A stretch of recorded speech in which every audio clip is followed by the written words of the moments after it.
Chapter 1. A Strange Message. Otto Lidenbrock is the famous professor of geology at the University of Hamburg in Germany.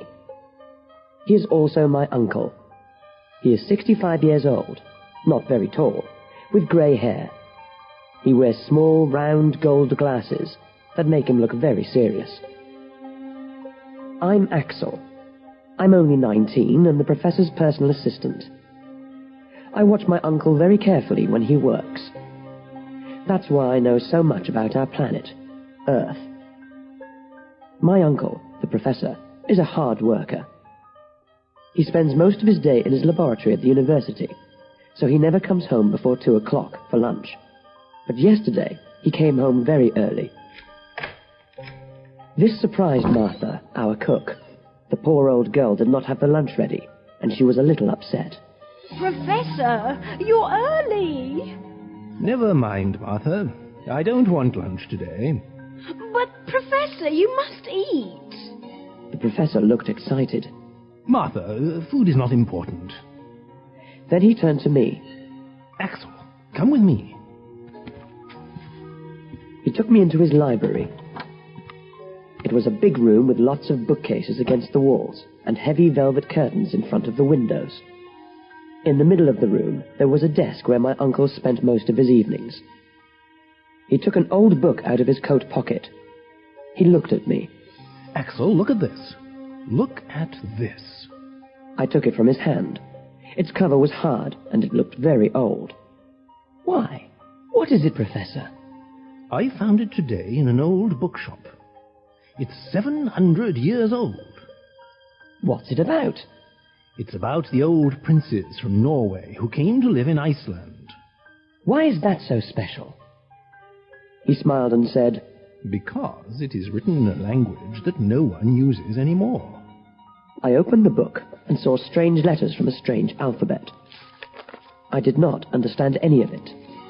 I turned its yellow pages, and a piece of paper fell out of the book onto the floor. The professor jumped on it. What's this? It was an old yellow piece of paper with the same strange letters on it. The professor knew many languages, but he could not read this old language from Iceland. He took a thick book from one of the shelves. It was a dictionary for all the old languages in the world which people do not speak today. Then he gave me a piece of paper and a pencil. Axel, write down these letters as I read them to you. The professor read each letter to me, and I wrote them down. When we finished, this is what they said. Go into the volcano at Snæfellsjökull. Before the 1st of July, the sun will show you the way to the center of the earth. Make this journey. It is fantastic. The name under this strange message was Arne Saknussemm. Arne Saknussemm. I don't believe it. Who's he? He was a famous scientist. He wrote many strange things about the Earth, but no one believed him. They said he was crazy. This must be the answer to the things he said. He left this piece of paper in the old book for someone to find. Do you understand, Axel, how lucky we are? Then he turned to the library door. Martha! I couldn't understand any of the things my uncle said. What do you mean, we? Martha opened the door to the library. Did you want me, sir? Yes, Martha. I want you to buy us 2 train tickets to Denmark. Master Axel and I are going to Iceland. This was the biggest surprise of my life. What? Uncle, I can't go. The professor looked at me calmly. You can, and you will.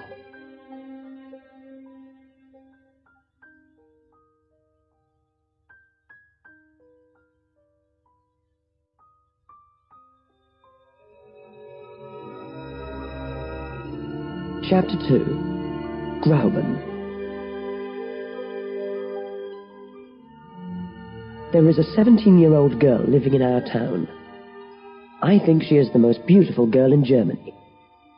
She's got long blonde hair and bright blue eyes.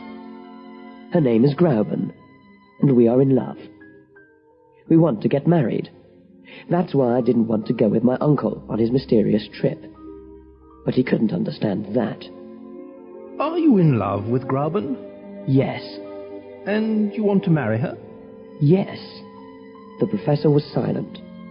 He was a good man, but he could not understand love because his only interest was science. He forgot what I said and began to talk about our journey. Today is the 26th of May. We have 1 month to get to Sneffels. We're going to take the train to Denmark, and then we'll take a boat to Iceland. The whole trip is going to take 12 days. Then we have to walk to the volcano. I could not listen to him any more. My heart felt heavy. The professor needed an assistant, and he did not want anyone else to know about this secret. But how could I leave my Grauben? I went for a walk through the beautiful city of Hamburg. I walked along the Elbe River, thinking of Grauben. I stopped for a moment to look at a fishing boat sailing on the calm water. Then I turned, and, like magic, she was there. Grauben, my Grauben, stood 20 feet away, looking at the river. Grauben! She looked like an angel. We ran into each other's arms and kissed. Oh, Axel, I'm so excited.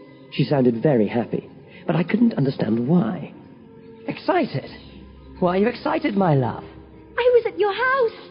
I heard about your journey. Isn't it wonderful? For a moment, I felt sad. So, Grauben wanted me to go away from her. But Grauben, we want to get married. I don't know when I'm coming back. She looked at me lovingly and held my hand. It doesn't matter. I'll still wait for you. Don't you understand? This is the kind of journey all great men must make. When you come back, you're going to be famous like your uncle. Then our life will be perfect together. Do you really mean that? She touched my face and smiled. Of course I do. Oh, Grauben, you are the most wonderful girl in the world. Back at my uncle's house, I felt excited. Then I thought of something. Maybe this adventure was too dangerous. Maybe we wouldn't come back.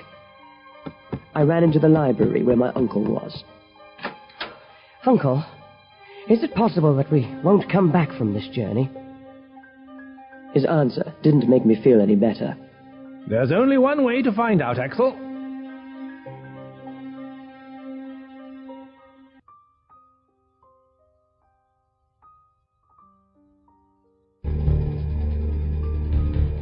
Chapter 3. Iceland. It was very early in the morning when the boat got to Iceland.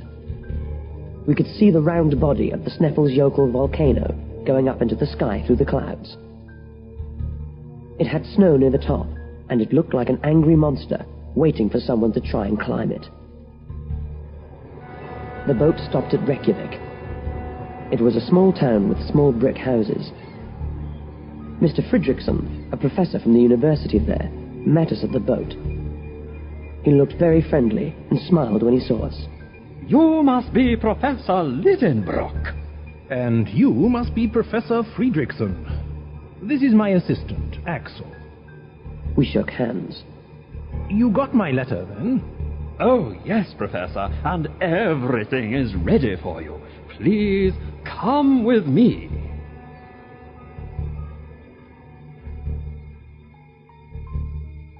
My uncle did not tell anyone the real reason for our journey. He wanted the two of us to be the only ones to travel to the center of the Earth.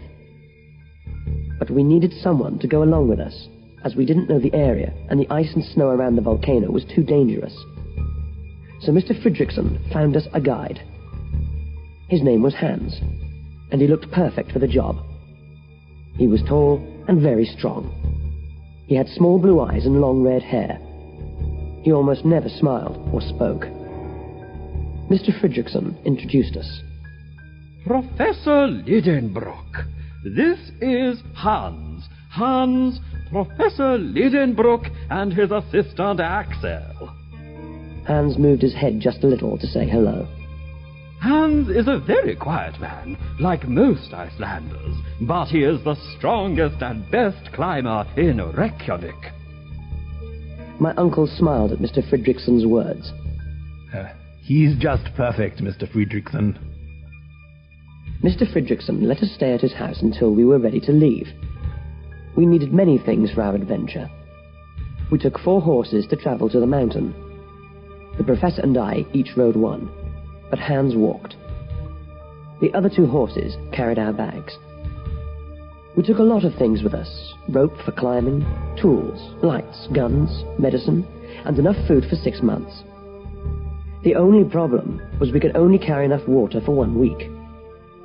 The professor believed there was water under the volcano, but what if there wasn't? We left Reykjavik on the 15th of June, early in the morning. We travelled along the sea, and it was a wonderful journey. The land had a dark colour from the explosions of the volcano, and the beautiful blue sea next to it made it look fantastic. The journey to Sneffels took us 6 days, and each day we stopped in a different village for the night. The villages were small and very pretty, built at the foot of the volcano, next to the sea. The villagers were very nice, but like Hans, they did not talk much. When we got closer to the top of Sneffels, I thought of something. Uncle, what happens if the volcano explodes again? No, that's impossible. This volcano had its last explosion in 1229. I checked the ground. It's impossible. But it's not like... Axel, I am a scientist. This is a fact. There is nothing more to say. It was now 11 o'clock at night, and we were at the top. We stopped and found a small place inside the opening of the volcano where we could sleep. That night, I had a dream. I saw that I was alone inside the volcano. I was lost and very scared. Suddenly, the volcano exploded, and I was shot out of its top like a rock.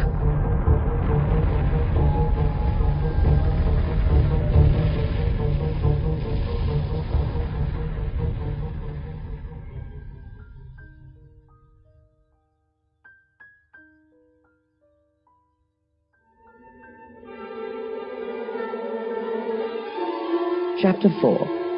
Inside the Volcano. The mouth of the volcano was 1 mile wide. We tied a rope around each other and began to climb down. Hans went first. The inside of the volcano looked like the inside of an ice cream cone. Its opening became smaller as we went down because of the rocks left there after explosions. The bottom of the volcano was 2,000 feet down. When we got there, I looked up and saw the opening at the top. It was a perfect circle of clear blue sky. There were 3 holes in the floor of the volcano. Each of them was about 100 feet wide. The explosion of rocks and hot lava once came through these holes and then out through the top. Now they looked like dark caves. I looked at the holes and then turned to my uncle. Which one do we take? I don't know. Arne Sakanusam said the sun touches one of them at the end of June. Today is June the 25th. It is too late to see the sun today. We must wait until tomorrow. What if it's cloudy tomorrow? Then we will wait again. But we only have 5 more days. In July, the sun is too low. It cannot reach the bottom of the volcano. Then we can go home? Axel, don't say such things. Tomorrow will be sunny, and we are going to the center of the earth. The next day, it was cloudy. The professor could not believe it. 4 days. We only have 4 days. Please, please, sun, come out, come out. The professor looked up at the sky with his arms open. The only thing he wanted now was to see the sunshine. I thought of Grauben and the danger waiting for my uncle and myself inside those holes. I hoped for rain. is the Hans lesson built a small house you from the have large taught rocks he me. found on the floor of the volcano. But the doctor's four He never said much, friends had but he always learned thought of something no useful to such do. lesson. They I'd check the decided rock of the at volcano that walls moment to see how old travel they to were. Florida and drink Drops of morning, water from the ice and the snow noon, outside and night ran down the wall, from the fountain and the sound they of made youth. inside was like music. Suddenly, the professor called out my name. Axel! Axel, come here! I ran to him, curious to see what was there. What is it? Look at this! There were 2 words on the wall of the volcano in the old Icelandic language. What does it say? Arne Saknussemm. He was here. We're in the right place!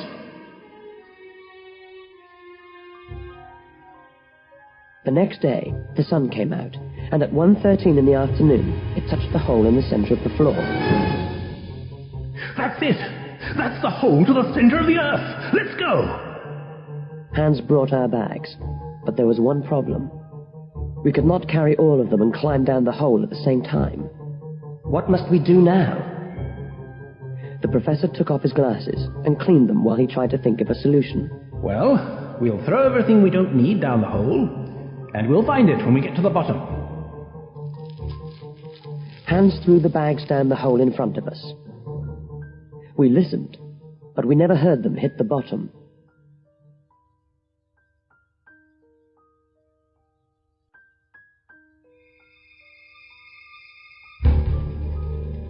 Chapter 5. Lost in the Tunnels. We put our rope through holes in the rocks on the sides of the walls, then climbed down. Hans went first, then my uncle, then me. Every 200 feet, we found a flat rock to stop on. We pulled the rope down from above us, tied it to a new rock, then started again. We did this for almost 10 hours. We traveled 2,000 feet down. Finally, Hans said something. Stop! It was only one word, but it was nice to finally hear his voice. What happened? We are at the bottom. The professor and I looked at him. Of what? I don't know. There was a turn in the hole. There was an open area like a cave at the bottom of the hole, which continued to the right. Our bags were there. After 10 hours of climbing down, we were very tired. We decided to spend the night there.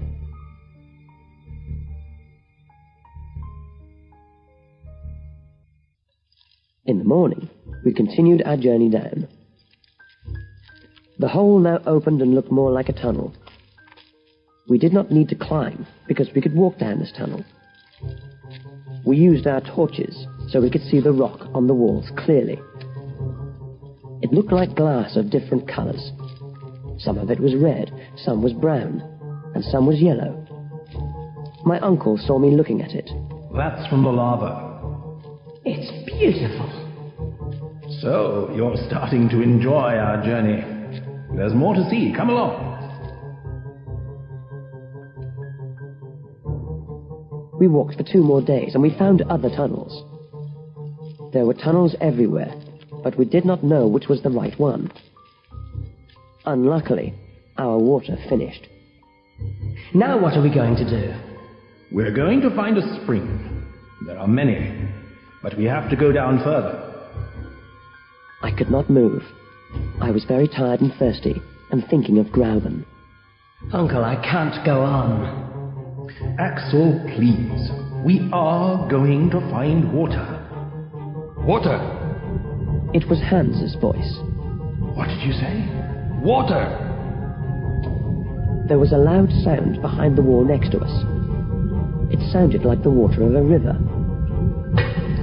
Hans took a pickaxe and made a hole in the wall.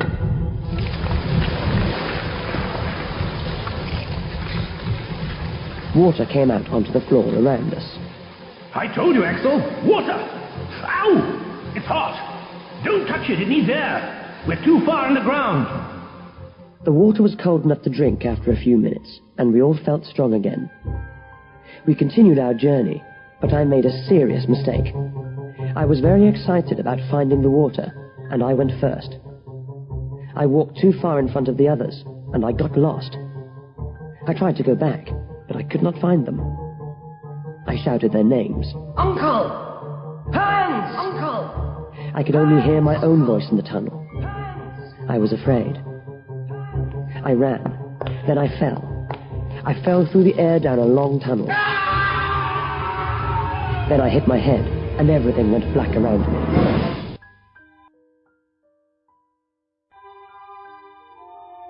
Chapter 6. An Underground Water World. When I opened my eyes, I heard the sound of the sea. The sun was high in the sky. But this was not possible. We were under the ground. My uncle stood over me. He's okay, Hans. I saw Hans smile. My head hurt. I touched it, and I felt a bandage on it. I tried to speak, but it was difficult. Where are we? Don't speak, Axel. You had a terrible fall. We heard you screaming. We were in a tunnel next to yours. Luckily, the two channels came out here, on this beach.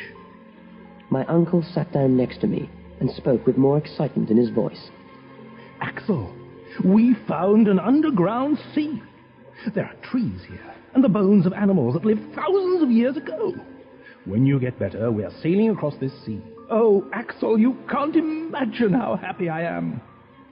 I could not move much for 2 days. I heard Hans building a boat for us to sail in, but I could not understand how there was light. The professor explained this to me. It is a mystery, like so many things. But it is something like electricity coming from the heat of these rocks. We are inside something like a giant cave. The top of it is a few miles high. There are even clouds because of the water. I looked up and saw the clouds. I could not see the top of this cave, but it was difficult to believe that all of this was under the earth. When I felt strong again, I took a walk along the beach. There were shells there from a time before man walked on the earth. I saw the bones of something which looked like a huge elephant. I thought, can things live under the earth? Are there any animals alive down here?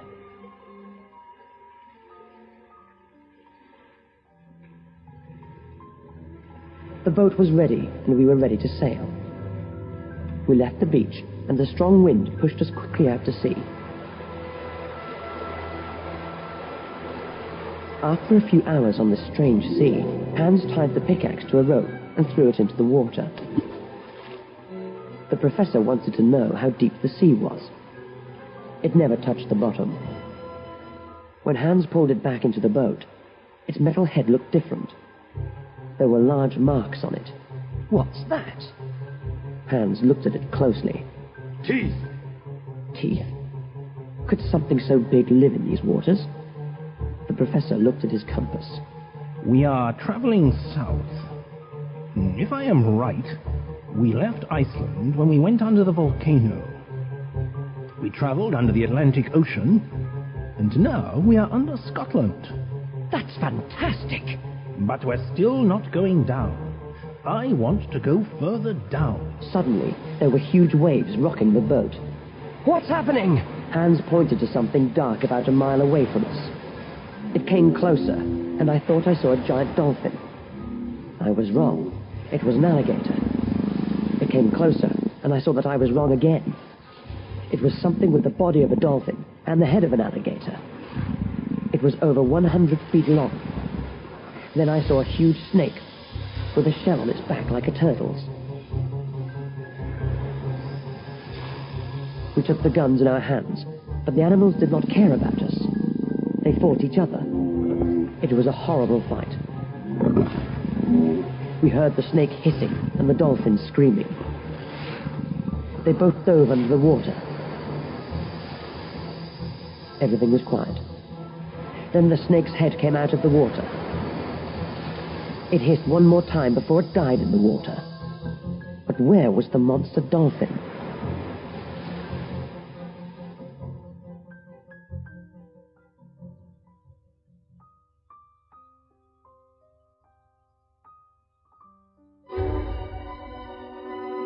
Chapter 7. A Terrible Storm. Now our journey felt even more dangerous. The professor was frightened, but nothing could stop him from going to the center of the earth. Hans continued to sail the boat, but we did not see land. We traveled for hours, but we did not hear or see anything. Then there was a sound like fast-running water. We couldn't see it, but we could hear it. It got louder. Then we saw it. Look! It's water shooting up into the air! And is coming from the body of a huge sea creature. We tried to turn the boat, but the waves pulled us near the creature. For a moment, I thought that this was the end of our journey. The water went up 500 feet high into the air. An animal that could do this could kill us easily. Then we saw that the long black body we thought was an animal was an island. It was like a small volcano, shooting up water instead of lava. That's where all this water is coming from. Axel, check the temperature of the water here. I took a thermometer out of my inside jacket pocket, and I put it in the water for a few seconds. 163 degrees Fahrenheit.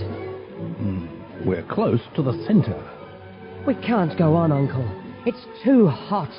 We must. The electric light coming from the rocks over our heads began to make explosions. The clouds were now near the water. Small lines of light that looked like snakes exploded all around us. The waves were bigger now and pushed us away. I was very scared. What's happening? The explosions were too loud for us to hear each other. It's an electrical storm! Hans! Hans tried to keep the boat from sinking.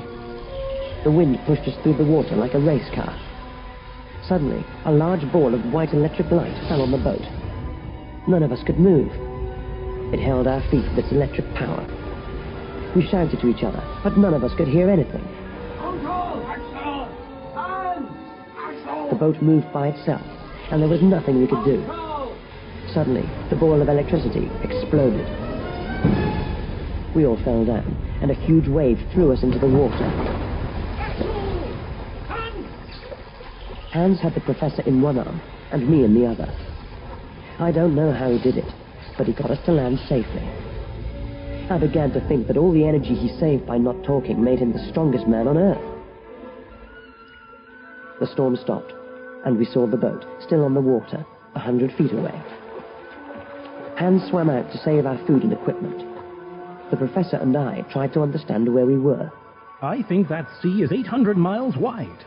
That means we went under Europe. The Mediterranean Sea is now over our heads. Let's wait for Hans to bring back the compass. When Hans brought back the compass, the professor and I could not believe what we saw. It said we were north and not south. That meant the wind took us back to the place where we started.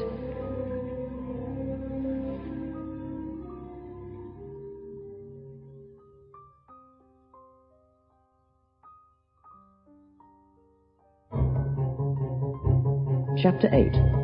A Lost World. We were on the north side of the sea again, but not on the same beach as before. For this reason, we began to look around to see what we could find. The professor didn't want us to stay there for long. He wanted to sail on the sea again. Professor, it's too dangerous. You saw what happened. I don't care, Axel. I did not come all this way to turn back now. We've got to see what's on the other side of that sea. This beach was longer than the other one. Its rocks had more holes in them, and I thought this was because of earthquakes. There were many more bones and old shells on this beach. Look at all this, Axel. We can read the whole history of the world from these bones. There were skeletons of animals that are not living today. It was very exciting to see them out in the open and not in a museum. Axel, look. A human head. There, with all the other bones, was the head of a man. How did it get here? Did it fall down one of those holes like we did? Was that going to happen to us? The professor was excited. If other scientists could see me now, this could be the oldest skeleton ever found. We walked further down and the beach changed. Now there were large trees and small plants around us.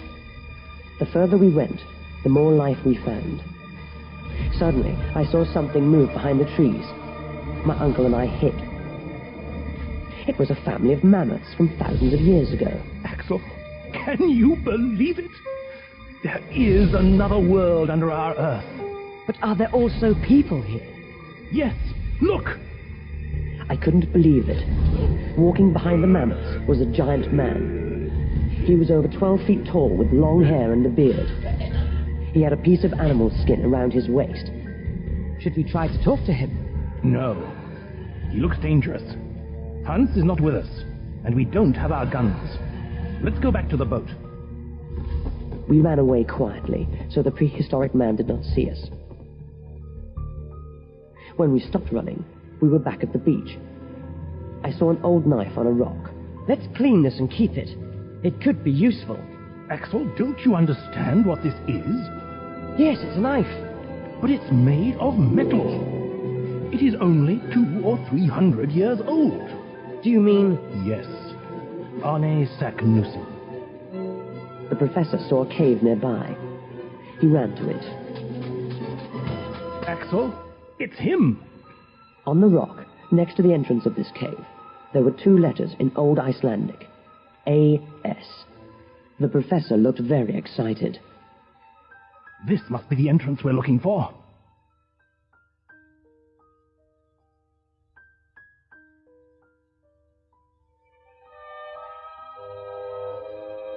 Chapter 9. The Last Tunnel. Hans brought the boat to the end of the beach where the cave was. We tied it to a rock in the water and took our bags to the cave. Are we going to use the boat again? I don't know. Maybe if we come back this way. But who knows where this new tunnel will take us? We needed the boat sooner than we thought. We walked about 12 feet inside the cave. Then we saw a huge rock blocking the tunnel. We couldn't understand it. How could Arne Saknussemm get around this rock? The professor thought for a moment, and then he looked at the rock. Maybe it fell after his journey in the last 200 years. Probably after an earthquake or a terrible storm. I wish there was another earthquake to move that rock from the entrance of the cave. Axel, that's it. We can use the gunpowder to move this rock again. Do you think it will work? There's only one way to find out. We still had some extra gunpowder with us for the guns. Hans made a hole in the rock with his pickaxe. Then we put the gunpowder inside. We used the rope to light it, but we made it very long to give us time to move back and hide. The 3 of us got into the boat and moved 50 feet out to sea. We had no idea how big the explosion was going to be. Waiting for it made us very nervous. Maybe it won't work. Axel, don't say those things. We waited. Suddenly, the rocks on the beach opened like 2 curtains. The earth shook, and everything fell into a huge hole. We fell back in the boat, and the final explosion made the sea rise in a huge wave which pushed us back to the beach. We were in the air, on top of the water, and the hole was below us. It looked big enough to take in all the world. We're going down into the hole! That's what we want. Not this way! We shouted because the noise of falling rocks was all around us, and we couldn't hear each other. The boat moved like a train through the tunnel. Then we crashed into a new river of fresh water. The boat went under and came back up so fast that there was very little water in it. I don't know how we stayed in it. We held onto the sides of the boat with all of our strength. Professor, where are we? I don't know. But the water is taking us somewhere. We have no choice but to follow it. It's getting hot. The temperature was high.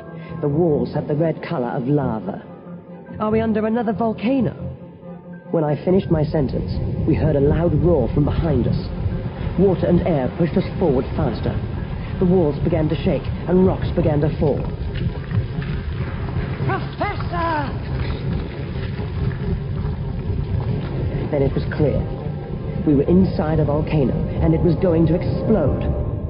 I could see the blue sky through the round hole at the top of the volcano. There was one more terrible roar, and we were flying up into the air.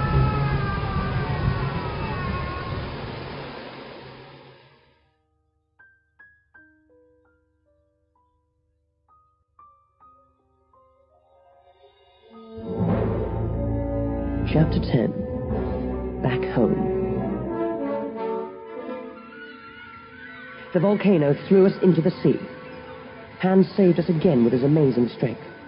But where were we? It looked like the surface of the earth. There were small boats in the water and olive and fruit trees on the land. Behind us was the huge volcano. We saw a little boy. We tried to go near him, but he was afraid of us. After all our underground adventures, we looked horrible. The professor spoke to him in German, French, and English, but he did not understand. Finally, the boy spoke in Italian. What did he say? He said we're in Stromboli, Italy. You mean we went in one volcano in Iceland and came out of another in Italy? Yes, and that one there is Mount Etna.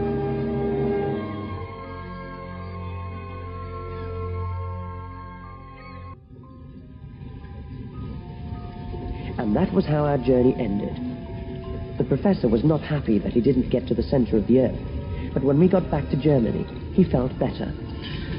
Martha told everyone in Hamburg about our journey, and when we arrived, there was a big celebration for us.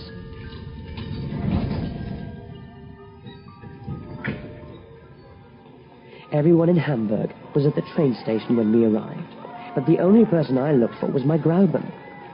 And I saw her, like a white light moving past the others until I could hold her. Oh, Axel, I'm so glad you're back. I thought of you every day, and sometimes I was afraid, but somehow I knew you were all right. Well, I never felt that I was safe, but I did want to come back to you every minute of every day.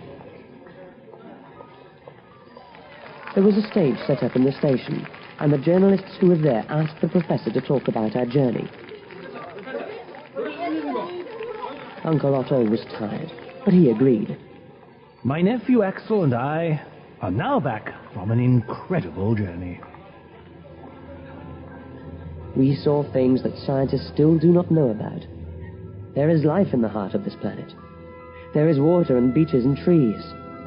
Arne Saknussemm, a famous scientist from the 16th century, was the first to travel under the earth. We are the second. I do not know if others will try this dangerous adventure in the future. If they do, they need someone like our guide Hans with them, or I'm afraid they will not survive. For a moment, I thought I saw a smile on Hans's face as the people clapped and cheered. But, as usual, the quiet Icelander didn't say a word.